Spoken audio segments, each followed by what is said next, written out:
सभी विद्यार्थियों का इस YouTube चैनल भोज एकेडमी में स्वागत है। आज के वीडियो में हम लेकर के आए हैं कक्षा 10वीं सामाजिक विज्ञान विषय के लिए अभ्यास प्रश्न पत्र। तो यह सी सेट है। इससे पहले आपको ए बी सेट और डी सेट डाला जा चुका है और इसके बाद में अब हम देख रहे हैं आपके सामने एक सी सेट। तो देखिए, किस राज्य में संयुक्त वन प्रबंधन का पहला प्रस्ताव पास हुआ था? यह है उड़ीसा राज्य में पहला प्रस्ताव पास हुआ था। उसके बाद में देखते हैं हम, भारत में बैंक जमा का कितने प्रतिशत भाग नकद के रूप में अपने पास रहता है? तो इसका आंसर आएगा 15%।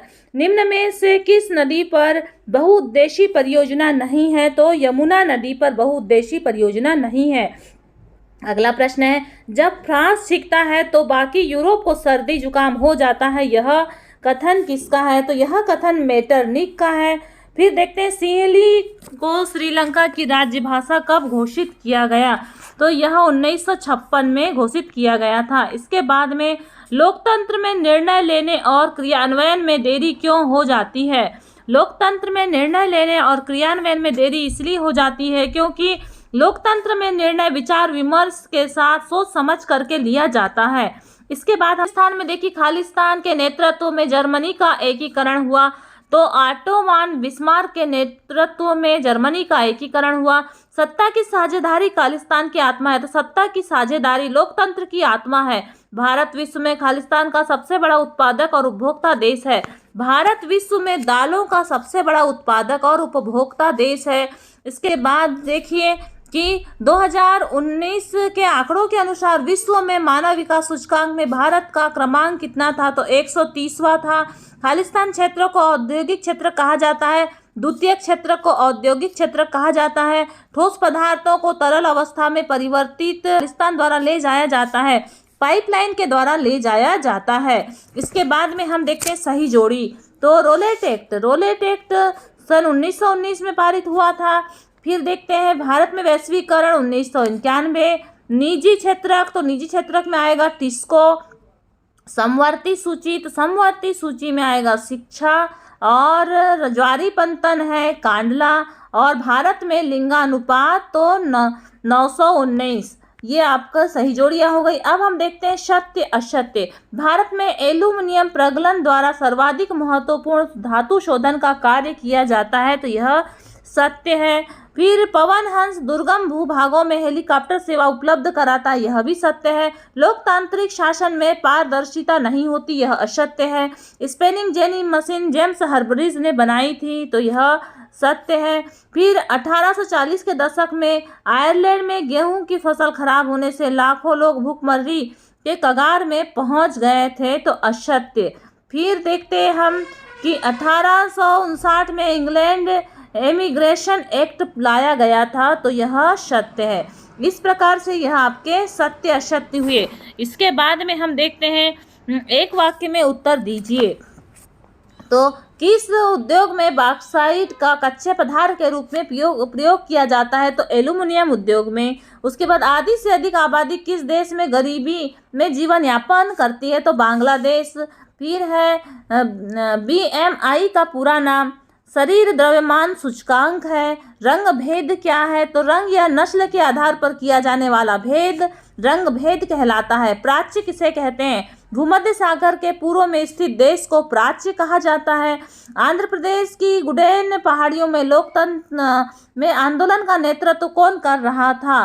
तो आंध्र प्रदेश की गुडेन पहाड़ियों में आंदोलन का नेतृत्व अल्लूरी सीताराम राजू कर रहे थे। इसके बाद में देखिए, प्रश्न क्रमांक 6 है, समोच्च जुताई क्या है और चादर अपर्दन क्या है? मरुस्थली मृदा के दो विशेषताएं, एजेंडा 21, चाय को उगाने के लिए अनुकूल परिस्थितियां।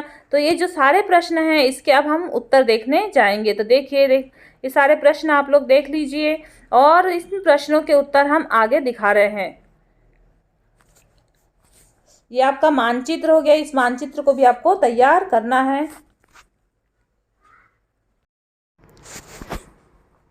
देखिए, समोच्च रेखाबंध किसे कहा जाता है? तो ढाल वाली भूमि पर समोच्च रेखाओं के समानांतर हल चलाने को समोच्च जुताई कहा जाता है। इसमें ढाल के समीप जल बहाव की गति घटती है और मृदा अपरदन को रोकने में सहायता मिलती है। इसके बाद आता है चादर अपरदन किसे कहा जाता है। कई बार जल विस्तृत क्षेत्र को ढके हुए ढाल के साथ नीचे की ओर बहाता है और तब इस क्षेत्र की ऊपरी मृदा घुलकर जल के समीप बह जाती है। इसे चादर अपरदन कहा जाता है। मरुस्थलीय मृदा की विशेषताएं, तो इसका रंग लाल और भूरा होता है। यह रेतीली और लवणी होती है।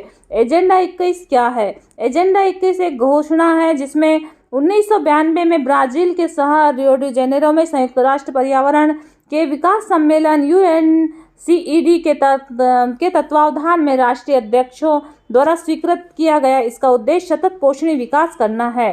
फिर देखते हैं चाय के लिए अनुकूल जलवायु।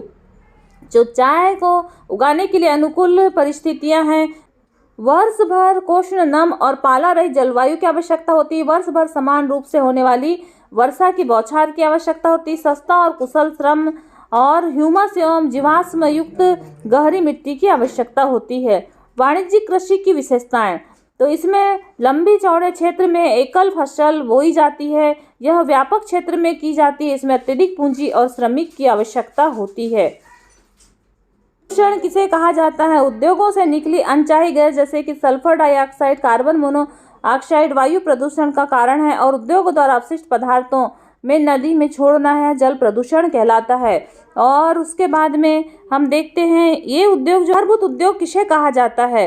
वे उद्योग जो अन्य उद्योगों के आधार होते हैं और इनके उत्पादन अन्य उद्योगों के निर्माण तथा संचालन में काम में आते हैं, जैसे कि तांबा प्रगलन और एल्यूमिनियम प्रगलन, लोहा इस्पात उद्योग। स्वर्णिम चतुर्भुज राजमार्ग के 2 गलियारे कौन कौन से हैं। तो देखिए, यह है पहला उत्तर दक्षिण गलियारा जो कि श्रीनगर को कन्याकुमारी से जोड़ता है और दूसरा है गलियारा पूर्व पश्चिम गलियारा जो कि सिलचर असम और को पोरबंदर से जोड़ता है। इसके बाद में अगला प्रश्न है रेल परिवहन को प्रभावित करने वाले कारक। तो भू आकृतियां और आर्थिक और प्रशासनिक कारक है। डिजिटल भारत किसे कहते हैं। डिजिटल भारत कार्यक्रम भारत के लिए एक विज्ञान आधारित कार्यक्रम है जिसका उद्देश्य भारतीय प्रतिभा, IT, सूचना प्रौद्योगिकी और IT कल का भारत में होने वाले परिवर्तन को समझना। इसके बाद में हायर परहेज किसे कहा जाता है। 19वीं सदी में लोग हायर परहेज व्यवस्था के अंतर्गत वस्तुएं खरीदते थे और इनका अर्थ था कि चीजें कर्ज पर खरीदते थे और उनकी कीमत साप्ताहिक और मासिक किस्तों में चुकाई जाती थी। फिर देखते हैं 19वीं सदी में यूरोप में कौन कौन सी समस्याएं उत्पन्न हुई। तो देखो, गरीबी और भूखमरी की समस्या थी जिसमें शहरों में बीमारियों की बहुत अधिक समस्या थी और धार्मिक टकराव की भी समस्या थी। इसके बाद देखते हैं स्पिनिंग जेनी मशीन किसे कहा जाता है। तो स्पिनिंग जेनी मशीन एक कताई की प्रक्रिया को तेज करने वाली एक मशीन थी जिसे जेम्स हर्ब्रीज ने 1764 में बनाया था और इस मशीन में एक ही पहिया घुमाने वाला मजदूर बहुत सी तकलियों को घुमा लेता था और एक साथ कई धागे बन जाते थे। 19वीं सदी में बुनकरों के सामने कौन कौन सी समस्याएं थी। 19वीं सदी के प्रारंभ में बुनकरों के सामने अनेक समस्याएं थी। उन्हें कच्चा माल के रूप में कपास बहुत अधिक कीमत पर खरीदना पड़ता था और बाजार मशीन की बनी सस्ती चीज़ों से भरा हुआ था जिसका मुकाबला बुनकर नहीं कर पा रहे थे, अर्थात उनका जीवन संकटमय था। त्रिपिटिका कोरिया क्या था। तो यह त्रिपिटिका कोरियाना 13वीं शताब्दी के मध्य में वुडब्लॉक मुद्रण के रूप में बौद्ध ग्रंथों का कोरियाई ग्रंथ है। फिर हम देखते हैं प्लाटेन किसे कहा जाता है। तो लेटर प्रेस छपाई में प्लाटेन एक बोर्ड था जिसे कागज के पीछे दबाकर टाइप की छाप की जाती थी।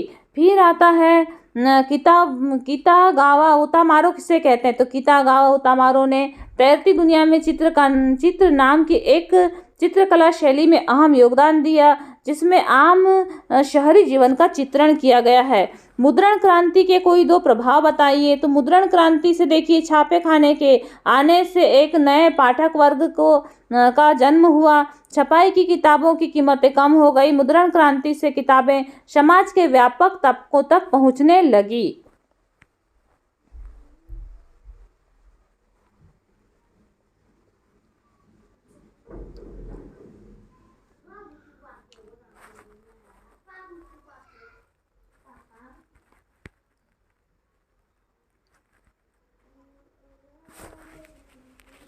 विश्व व्यापार संगठन क्या है? तो विश्व व्यापार संगठन एक ऐसा संगठन है जिसके अध्ययन में अंतर्राष्ट्रीय व्यापार को उदार बनाया है और यह विकसित देशों के पहल पर शुरू हुआ तथा व्यापार से संबंधित नियमों को निर्धारित करता है।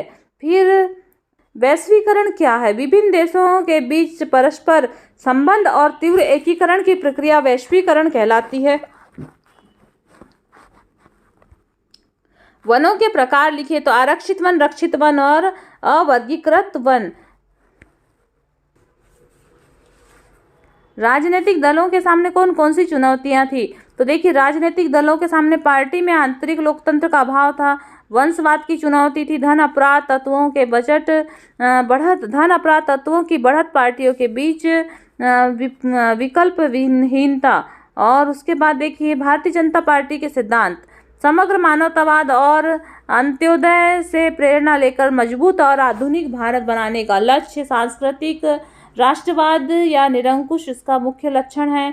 पार्टी जम्मू कश्मीर के क्षेत्रीय और राजनीतिक स्तर पर विशेष दर्जा देने के खिलाफ और धर्मांतरण के खिलाफ है। इस प्रकार से यह आपका सी सेट हुआ। इससे पहले आपके ए, बी और डी सेट डाले जा चुके, तो लगातार वीडियो को प्राप्त कीजिए और अन्य विषयों के भी सेट डाले जाएंगे, तो आप अपनी परीक्षा की तैयारी कीजिए और ये सेटों में से भी बहुत कुछ आपके परीक्षा में उपयोग में आएगा।